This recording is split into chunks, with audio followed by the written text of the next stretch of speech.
Okay mga bro, bali meron tayong gagawing isang solar pan dito mga bro.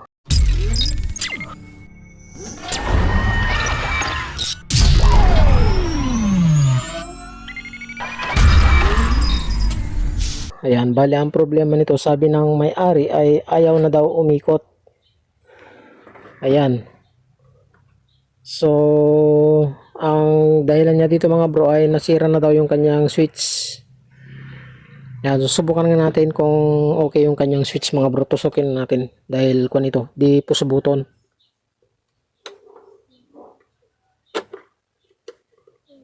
Ayaw maglaro ng kanyang switch na push button mga bro.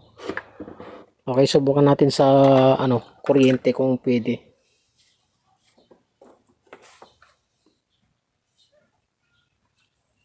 Okay, lagyan natin ng plug. Yan. Subukan natin saksak sa kuryente.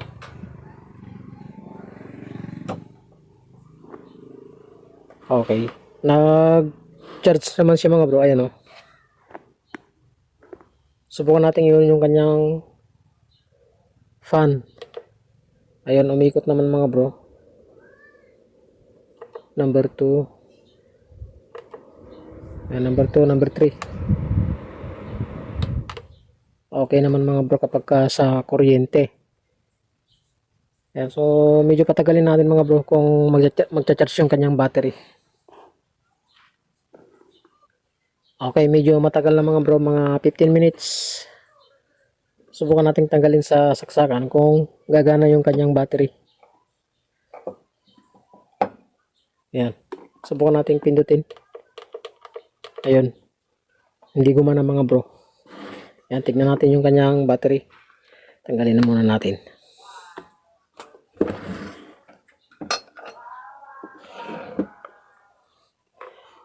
Okay. So, bali buksan natin yung kanyang battery mga bro at i-check natin kung okay pa yung kanyang battery.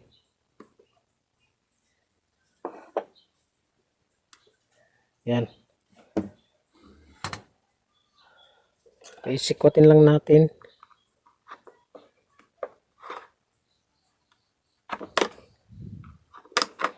Yan. Tapos tanggalin natin. Okay. So, bali ito yung kanyang battery mga bro. Ayan o. Kung halimbawa mga bro bibili kayo ay eto, tignan nyo tong video natin. Ayan, bali yan yung kanyang battery mga bro. Bali 6 volts ito mga bro. Ayan, ang bibili nyo, kumbaga, ayan, GN6 by 3.5 EH. Ayan o. 6 volts, 3.5 EH. Ayan. Yan yung bibili nyo mga bro. Ito yung kanyang model mga bro, GN6. Pero kapag halimbawa mga bro wala kayong makitang ganito ay pwede itong ganitong pamalit mga bro. Mayroon tayong pamalit dito.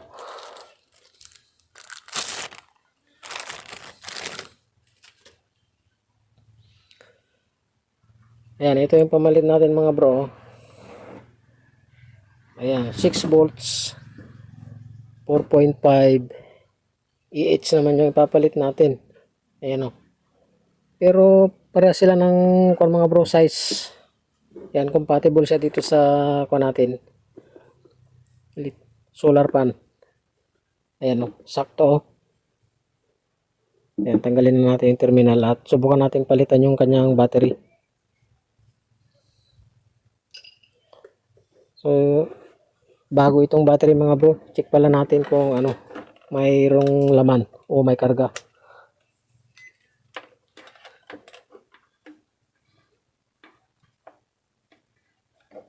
Subukan natin i-check.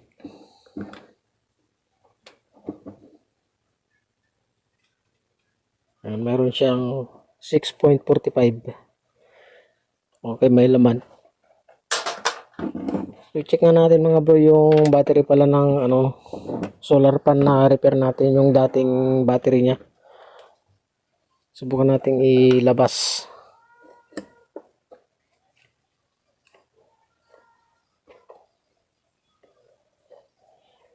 Ayan. So check natin mga bro.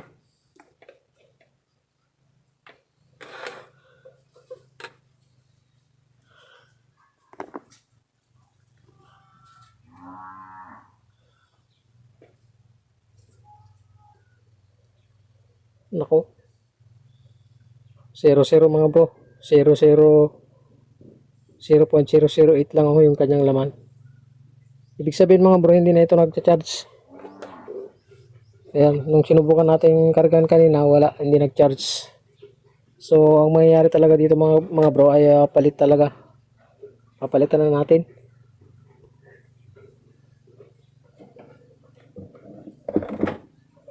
Okay.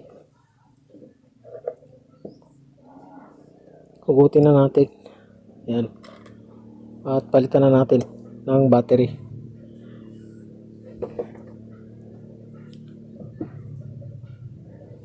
Okay, ilagay natin yung ating positive mga bro sa positive ng battery. Yan, tapos yung negative, to kulay black ay ilagay natin sa negative ng battery.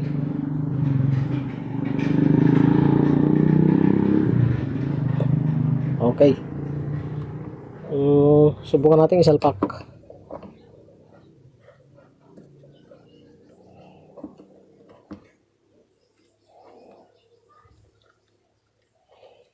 Yan, ingatan lang natin maipit yung kanyang wire. Okay. So takpan natin at nakabukod yung box ng kanyang battery para hindi malaglag yung kanyang battery. Tapos balik natin yung kanyang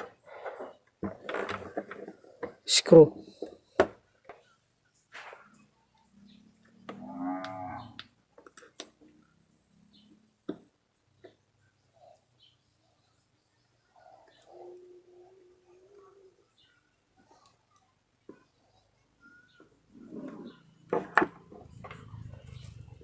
Okay, subukan natin kung andar na siya mga bro. Ayun, naka-power siya. Nakapakat na yung kanyang switch mga bro. Subukan natin kung andar. Pindutin natin.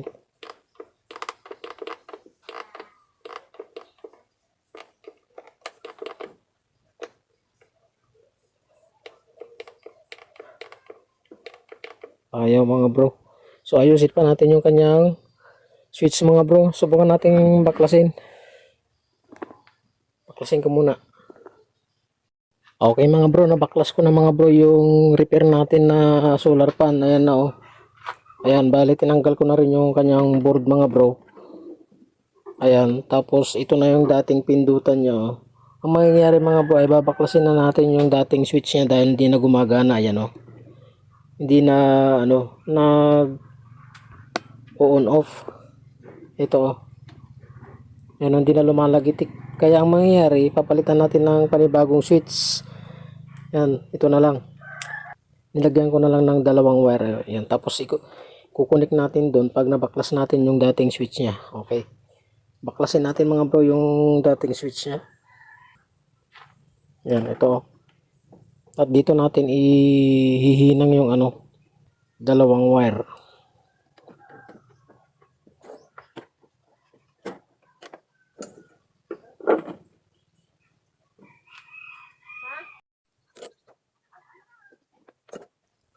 Okay, nabaklas na natin mga bro yung pinaka-switch niya. Yung dalawang wire mga bro na inilagay natin dito sa kanyang switch o sa ilalagay nating switch ay dun sa pinagbunutan natin ng dalawang paa nito, dun natin ihihinang itong dalawang wire na ito. Ayan, kahit magkabaliktad mga bro dito sa kanyang mismong ano, mainboard, dun natin ihihinang. Pero ilalagay muna natin mga bro yung kanyang switch. Ayan ko, subukan natin baliktarin. Ayan, ang mangyayari mga bro ay bubutasan natin ng pakudradong pahaba ito. Katulad nitong butas nito mga bro dahil dito natin kinahoy yung kanyang switch. Okay, butasan ka muna mga bro. So ayan mga bro, nabutasan na natin. Ilagay na natin yung ating switch. Yan. Ilapat na natin. Okay. Nailagay na natin mga bro. Tapos sinangin na natin mga bro sa kanyang mainboard.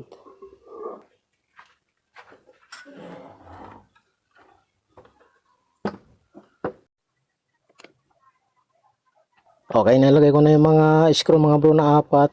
Ihinang na natin mga bro yung kanyang dalawang wire para sa switch.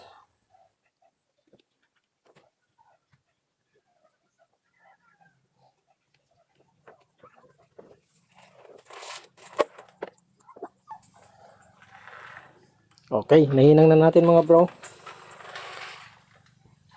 Subukan nating testingin.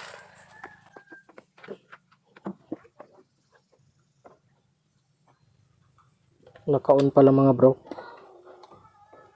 Subukan mo natin ilapat tapos testingin natin. Yan, yun natin. Okay, umilaw na yung green. Subukan natin yun yung electric fan. Ayun. Dali mga bro. Oh. Naka number 2, number 3 natin. Ayun. Ayos. So patayin natin, pindutin natin yung 0. Ayun. Subukan naman natin yung kanyang lead mga bro kung iilaw. Ayun, umilaw din mga bro. Oh. Okay. So ayos na mga bro. Ako na lang bahala magbalik dito.